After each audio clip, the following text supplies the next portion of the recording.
Hi, welcome back to the channel. In today's episode, I want to talk to you about something that sounds incredibly boring, but could end up having a massive impact on your life. Bond yields. Now, I know the second people hear the word bond yields, their eyes start glazing over. Most people don't own bonds. Most people don't trade bonds, and most people think it's something that bankers sitting in the New York or London stock exchanges, staring at Bloomberg terminals all day, are only interested in. But here's the reality. Bond yields determine the cost of money. The cost of money affects absolutely everything, and that includes your mortgage, your rent, your credit cards, car finance, government spending, company profits, stock market valuations, jobs, taxes, pensions, basically everything. And right now, bond yields around the world are exploding. The 30-year bond yield in the US has just hit its highest level since 2007, which interestingly and importantly was just before the global financial crisis struck. Japan's long-term bond yields have surged to levels not seen for decades. UK gilt yields, which is the same thing, but it's called a gilt in the UK, have jumped sharply. And this is all happening at the same time because the global economy is being hit by the impact of the war in Iran and the massive oil price shock. That combination is extremely dangerous because what markets are starting to realise is this. The Iran war is not just an energy crisis, it's becoming a debt crisis. But before we get into the details of all of this, could I ask anyone that hasn't subscribed yet to please hit that subscribe button? It really does help me with the algorithm and also puts a smile on my face. Now let's start with the obvious question. What is a bond yield? Well, at its simplest level, a government bond is basically an IOU. Governments borrow money from investors, and in return they pay interest. The yield is effectively the interest rate the government has to pay to borrow the money. And here's the key point. If yields rise, borrowing becomes more expensive. That sounds simple, but the implications are actually enormous because the developed world is drowning in debt. America has over $36 trillion of national debt. Japan's debt is more than twice the size of its economy, and the UK debt is now above 100% of its gross domestic product. France, Italy, Canada, same story. For years, governments survived because interest rates were ultra low. After the financial crisis and then after COVID, central banks flooded the system with cheap money. Governments borrowed trillions, and because yields were low, it didn't look like a huge problem. But now the environment is changing, and the Iran war has accelerated that change dramatically because this war has triggered a huge supply shock in energy markets. Oil prices have been above $100 for most of the last 10 weeks, and Barclays is now forecasting Brent crude to average $100 for the rest of this year, and has actually said that the risk of it going higher is now very likely. At the start of the year, oil was around $60 per barrel, so that is a gigantic move in a very short space of time, and higher oil prices feed directly into inflation, fuel, transport, food, manufacturing, shipping, airlines, plastics, fertilizer, everything becomes more expensive. This is exactly why bond markets are now panicking because investors are starting to realize inflation may not come down the way everybody wanted it to. And if inflation stays high, central banks can't cut interest rates. In fact, some central banks are already talking about increasing interest rates. And suddenly governments that borrowed gigantic amounts of money during the cheap money era are facing a much higher interest bill. This is where bond yields become very real. Let me give you an example. Imagine you've got a mortgage. If interest rates go from 2% to 6%, your monthly payments would explode. They would be basically 3 times higher. That's exactly what's happening to governments right now. Except instead of borrowing $300,000, they owe trillions of dollars. And unlike households, government can't just stop borrowing. They constantly refinance old debt. They constantly issue new debt. So when yields rise, the cost feeds through year after year after year.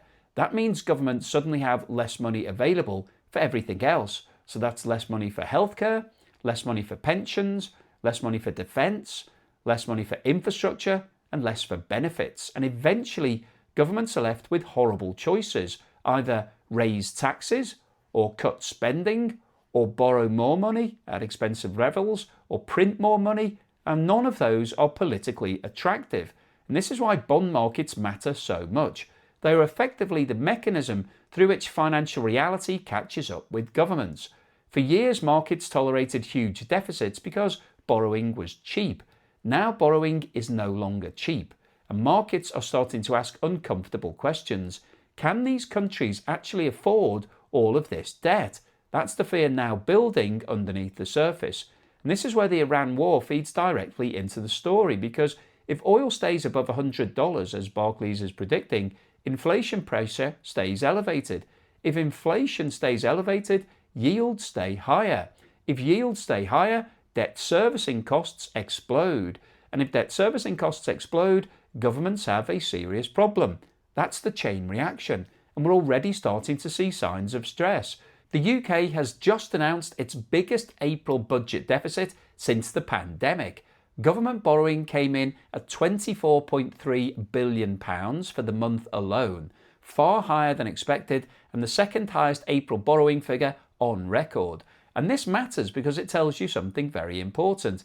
The UK government is already having to borrow more money at exactly the same time borrowing is becoming more expensive.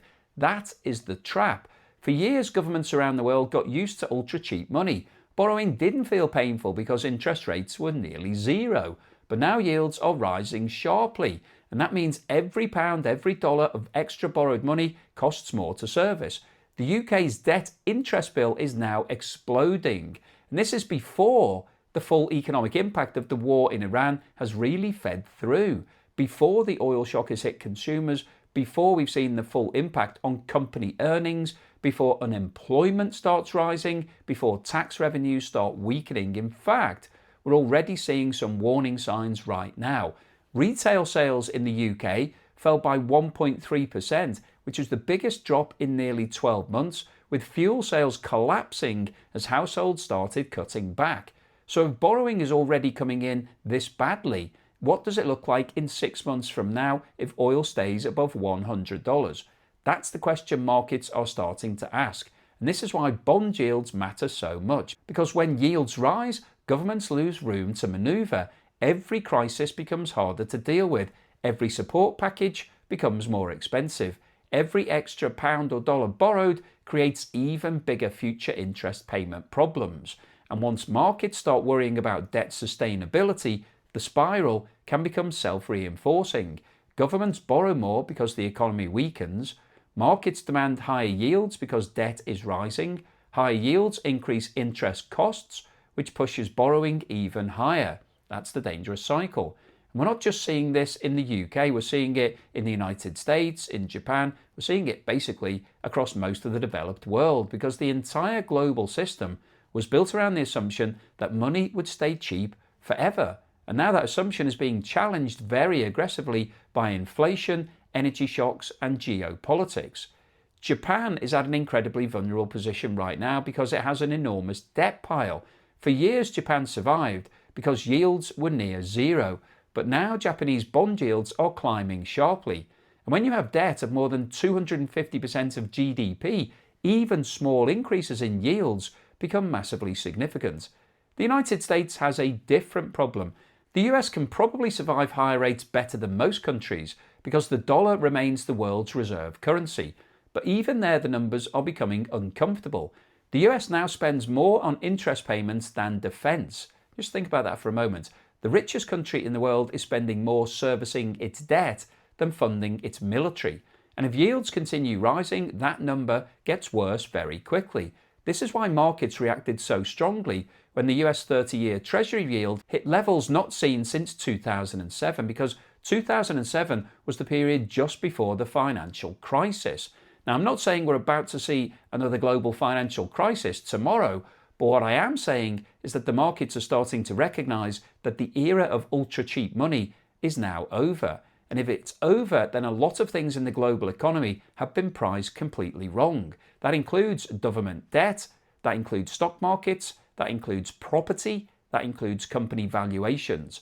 And this is why I think the stock market currently looks very strange, because on one hand, bond markets are screaming danger, but on the other hand, stock markets are still being held up by AI mania. A small number of gigantic technology companies are dragging the indexes higher, and investors are acting as though AI will solve every economic problem. Maybe it will transform productivity in the long term, maybe it really is revolutionary, but AI does not make oil cheaper. AI does not reduce government debt overnight. AI does not stop inflation caused by supply shocks, and AI does not magically make higher interest rates disappear. At some point, reality still matters. And reality right now is that companies are facing rising costs across the board. Higher fuel costs, higher transport costs, higher financing costs, higher wage pressure, and weaker consumers. That combination eventually feeds into earnings. And if earnings disappoint while yields are rising, stock market valuations start looking very vulnerable. Now add in the geopolitical side. The peace talks between the US and Iran still look extremely fragile. Donald Trump is now saying the US will retrieve Iran's enriched uranium. Iran is reportedly insisting that it keeps it. Now that is a massive sticking point, because if neither side backs down, then any long-term deal becomes much harder. And that means the oil shock lasts longer. Barclays is now openly saying risks are skewed towards higher oil prices, not lower, higher. That should worry markets a lot than it currently appears to, because every extra month of $100 oil adds more inflationary pressure. Every extra month of high inflation keeps yields elevated. Every month of high yields increases debt servicing costs. And every extra month of rising debt costs weakens governments, companies, and consumers further. That is why bond yields matter. These are not just numbers on a screen. They are the transmission mechanism through which this crisis spreads into the real economy. And once yields start moving sharply higher, they can become self-reinforcing. Governments borrow more because interest rate costs rise. Markets worry about the extra borrowing. That pushes yields even higher, which increases borrowing costs further. And that's the spiral investors are terrified of, particularly in countries already carrying huge debt burdens. And this is why I think the next phase of this story could become much more serious, because up until now, most people are focused on oil. But the real danger may actually be the bond market, because once debt markets start to lose confidence, governments lose flexibility. And when governments lose flexibility during an economic slowdown, bad things usually happen. So the question now is not whether the Iran war damages the global economy. It already has. The real question is whether this oil shock becomes the catalyst that finally exposes just how fragile the debt-heavy global financial system has become. And right now, the bond market seems increasingly worried that it might. So I'll keep you posted on any further news and developments. But hopefully you found today's video useful, informative, and most importantly, thought-provoking. If you've liked what I've said, or maybe you didn't like it, but you thought it was interesting, then please give me a thumbs up. Please subscribe to the channel if you haven't done so already.